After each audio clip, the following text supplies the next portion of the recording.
Perkenalkan, nama saya Meka Renaldi Tanujaya, NPM 19113220215217. Saya dari kelompok metode harga pokok produk sampingan. Saya berperan sebagai penulis skrip. Perkenalkan, nama saya Agnes Patricia Nur, NPM 19113220215220 dari kelompok metode pokok produk sampingan. Saya di sini berperan sebagai pembawa acara. Perkenalkan, nama saya Alexandria, NPM 19113220215180. Saya dari kelompok metode harga pokok produk sampingan. Saya berperan sebagai narasumber.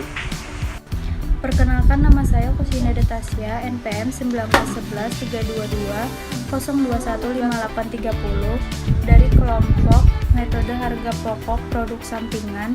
Saya berperan sebagai narasumber.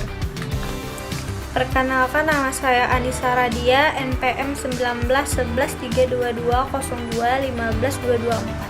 Saya di sini sebagai narasumber dari kelompok metode harga pokok produk sampingan.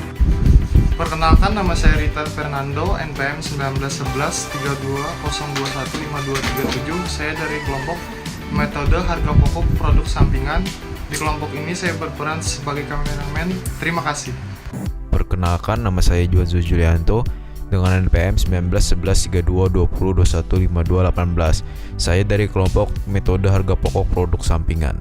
Terima kasih. Jadi di sini kelompok kami akan menjelaskan tentang metode pokok produk sampingan dan definisinya akan dijelaskan oleh teman saya, yaitu Kiyosin Adatasya.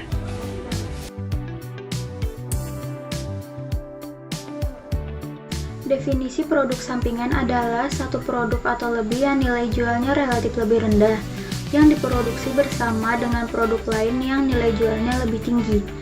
Jika nilai jual salah satu produk relatif kecil bila dibandingkan dengan total pendapatan perusahaan, maka produk tersebut adalah produk sampingan. Selanjutnya, teman saya Anissa akan menjelaskan tentang karakteristik produk sampingan.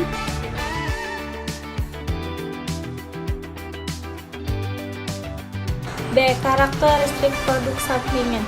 Produk sampingan dapat digolongkan sesuai dengan dapat tidaknya produk tersebut dijual pada saat terpisah dari produk utamanya. Yang pertama, produk yang dapat dijual setelah terpisah dari produk utama tanpa memerlukan pengolahan lebih lanjut. Yang kedua, produk yang memerlukan proses pengolahan lebih lanjut setelah terpisah dari produk utamanya. Produk sampingan berupa menir, bekatul, dedak dapat langsung dijual setelah terpisah dari beras. Contoh produk sampingan yang tidak memerlukan proses pengolahan lebih lanjut setelah terpisah dari produk utamanya terdapat dalam proses penggilingan padi. Dan yang terakhir, kita akan mendengarkan dari Alek, yaitu tentang pembahasan akuntansi produk sampingan.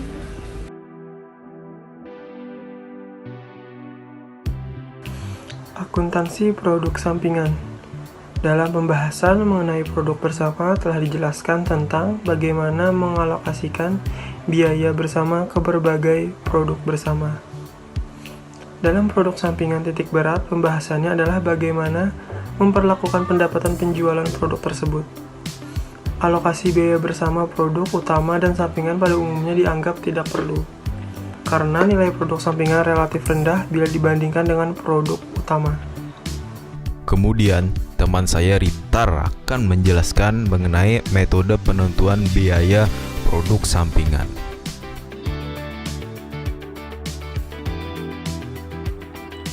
Kategori pertama, biaya produk gabungan tidak dialokasikan ke produk sampingan atau bisa disebut juga tanpa alokasi. Dalam kategori yang pertama ini, terbagi lagi menjadi dua metode.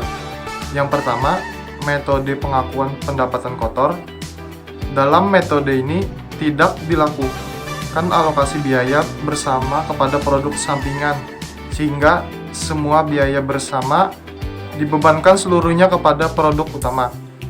Hasil penjualan dari produk sampingan langsung dimasukkan ke dalam laporan laba rugi sebagai salah satu dari 4 kategori ini, yaitu 1.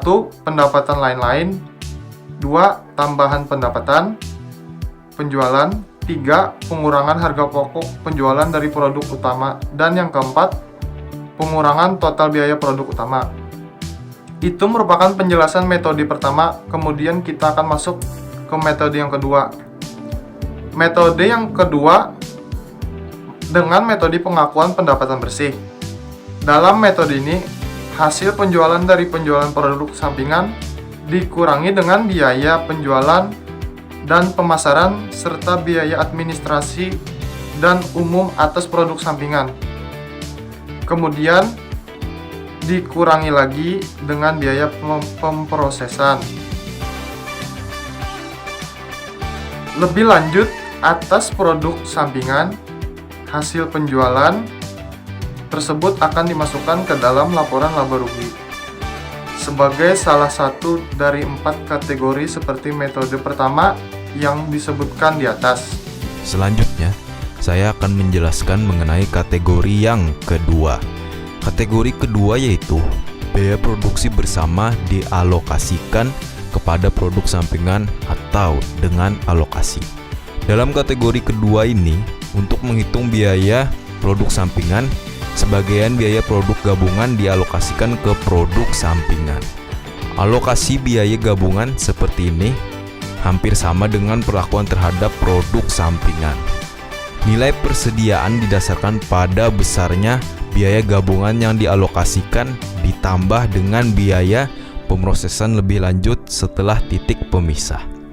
Dalam kategori ini terbagi lagi menjadi 2 metode yang digunakan. Metode yang pertama merupakan metode biaya penggantian. Dalam metode ini diterapkan pada perusahaan yang produk sampingannya digunakan sebagai bahan dalam proses produksinya, sehingga perusahaan tidak perlu membeli bahan baku dan atau penolong tertentu pada pemasok luar. Kemudian, metode keduanya adalah metode biaya reversal. Metode ini jumlah biaya bersama dialokasikan kepada produk sampingan dengan cara yang berbeda. Dalam metode ini, biaya bersama yang dialokasikan kepada produk sampingan adalah sebesar taksiran biaya produk sampingan pada saat titik terpisah. Sekian dan terima kasih. Ya teman-teman, itulah penjelasan tentang metode pokok produk sampingan. Menurut saya kesimpulannya adalah produk sampingan adalah satu produk atau lebih yang nilai jualnya relatif lebih rendah, yang produksi bersama dengan produk yang lain yang mana nilai jualnya lebih tinggi. Jadi perbedaan produk bersama dengan produk sampingan didasarkan pada nilai jual relatifnya. Sekian presentasi dari kelompok kami, semoga bermanfaat dan berkualitas. Mohon maaf apabila ada kesalahan kata atau kesalahan kalimat yang kami bicarakan. Terima kasih.